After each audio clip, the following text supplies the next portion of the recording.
Morning আৰু সকলোকে মোৰ আন এটা ভিডিঅ'লৈ পুনৰবাৰ স্বাগতম জনাইছো আৰু আশা কৰিছো আপোনালোক সকলো বহুত বেছি ভালে আছে আৰু থাম্বনেইল চাই হয়তো গম পাইছে আজি ভিডিঅ'টো কি হ'বলৈ গৈ আছে আৰু এয়া দেখিছে পিছফালে গোটেই বস্তু লৈ এতিয়া আমি গৈ আছো পিকনিক প্লেছলৈ আচলতে পিকনিক মানে কি আমাৰ মিষ্টাৰ ডেকাৰ অফিচৰ ফালৰ পৰা এটা পিকনিক পাৰ্টি এৰেঞ্জ কৰা হৈছে বাহিৰা মানুহ মইহে আছো বাকীখিনি চব অফিচাৰে হয় আৰু এতিয়া আমি গাড়ীত গৈ আছো তিনিজন আৰু এফালে বাইক লৈ গৈ আছে বাকী কেইজন দুজনকে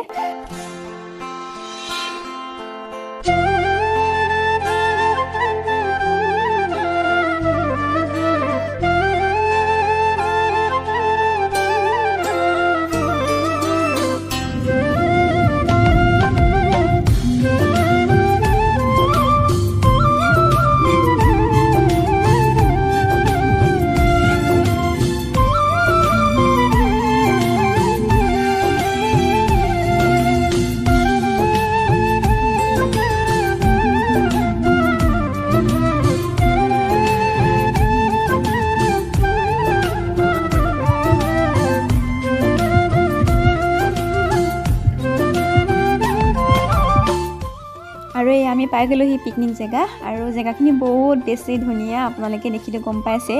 আৰু এয়া আহি পেলাই চবেই হাতে কামে লাগি গৈছে চব আৰু এই আমি পাই গ'লো এইডোখৰ নিকৰি বুলি কয় আৰু কাষত এখন নদী আছে আৰু এই ওপৰলৈ খেতি কৰি থোৱা আছে সৰিয়হ এনেকৈ আছে মই ওপৰলৈ গ'লে দেখাম বাৰু আৰু চবেই কামে লাগি আছে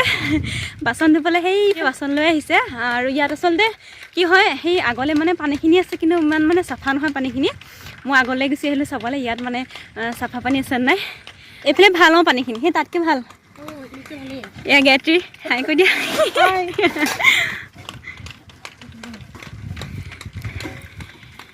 এখন কি নদী হয় ন মই ধৰিব পৰা নাই জানো কি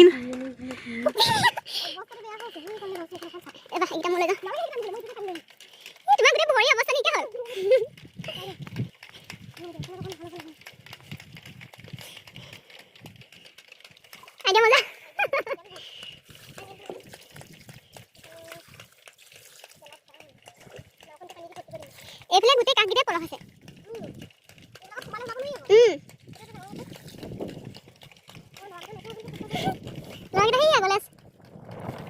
এই বাহিৰত আছে যে সেইটো কাপোৰ হয় কাপোৰ এই কাপোৰ নেকি কাপোৰ নে বস্তা এইটো কালাৰে হয় চাগে এইটো কালাৰে নহ'লে গোবৰ সানি দিছে সেইটো ধুনীয়া অঁ চকলাট হ'বলৈ উঠি যাব পৰাকৈ ইয়াত মানে বস্তু ৰৈছে মাংস ভালে হ'ল আমি তাতে কৈ দিম এটা বনাব পাৰিলা হয় আমি ৰুমতে উঠাইছে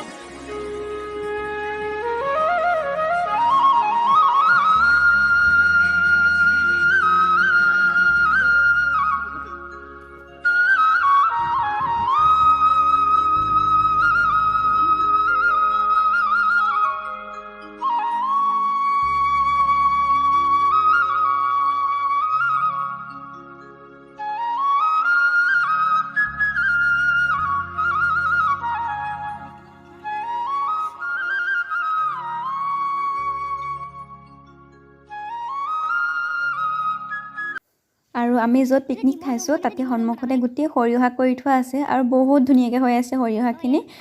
তাৰে এতিয়া অলপমান বুটলি লৈছে আচলতে এইটো ডিমৰ লগত বনাব ডিমৰ লগত সৰিয়হ শাক মই আগতে খাই পোৱা নাই আজিয়ে ফাৰ্ষ্ট হ'ব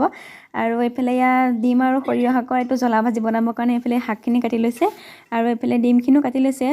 চাৰিফাল কৰি তাতে এতিয়া জলকীয়াও কাটি লৈছে আৰু এইফালে পিঁয়াজ কাটি লৈছে আৰু কেনেকৈ এইটো বনাই মই আপোনালোকক দেখাই থাকিম বাৰু মই নিজেও আজিলৈকে বনাই খাই পোৱা নাই আজিয়ে প্ৰথম হ'ব এইটো আৰু এইফালে এয়া কেৰাহীত তেল দি দিছে আৰু তেলখিনি গৰম হোৱাৰ পিছতে ইয়াতে দি দিছে পিঁয়াজ আৰু এইফালে লগতে দি দিছে আদা আৰু নহৰু পেষ্ট আৰু এইখিনি দিয়াৰ পিছতে অকণমান লৰাই লৈছে আৰু লৰাই ভাজি লোৱাৰ পিছতে ইয়াতে দি দিছে কাটি থোৱা ডিম আৰু জলকীয়া যিখিনি কাটি থোৱা আছিলে সেইখিনি দি দিছে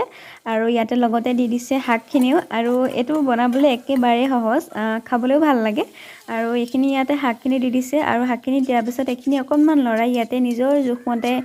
হালধি আৰু নিমখ দি দিছে আৰু বৰ বিশেষ ইয়াত মছলা পাতি একো দিয়া নাই, অকল আদা নহৰু পেষ্ট আৰু ইয়াতে নিমখ হালধি দিয়া হৈছে, বাকী ইয়াত একো মছলা দিয়া নাই।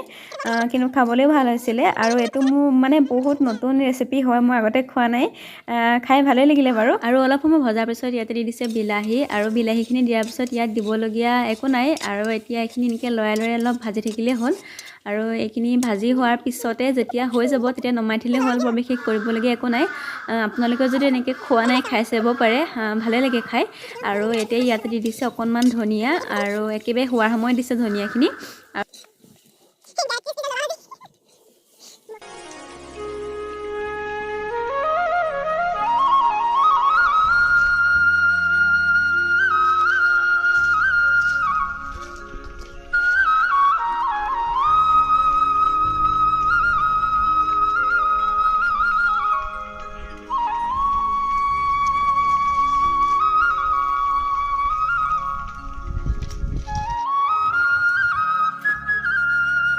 এইটো ভাই দিওঁ,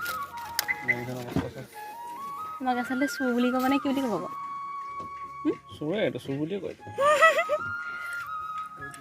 শাক চুৰ। ইমান ধুনীয়া জেগাটো ৰুই থৈছে, চব মানুহে দেখি নিবই, পিকনিক প্লেচৰ ৰুই থৈছে।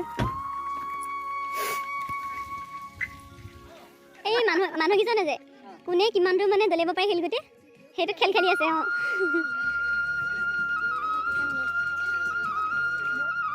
আৰু এতিয়া আমি অকণমান আগৰ ফালে ওলাই আহিছোঁ, মানে ওচৰত যিখিনি আছে সৰিয়হ সেইখিনি সৰু সৰু হৈ আছে, ফুলা নাই, কিন্তু সেই আগৰ ফালে বহুত ধুনীয়াকৈ সৰিয়হখিনি ফুলি আছে, তালৈকে আহিছোঁ ফটো দুখনমান মাৰিবলৈ। আৰু এইফালে চাওক ইমান ধুনীয়াকৈ সৰিয়হখিনি ফুলি আছে, ইমানকৈ ধৰিব পৰা নাই ভিডিঅ'টোত, কিন্তু এনেই ৰিয়েলত বহুত বেছি ফুলি আছে। আৰু সন্মুখৰ ফালে গোটেইখন বহুত দূৰলৈকে মানে গোটেই সৰিয়হ ফুল, গোটেই হালধীয়া হালধীয়া হৈ আছে, বহুত ধুনীয়া লাগিছে জেগাখিনি দেখি পেলাই।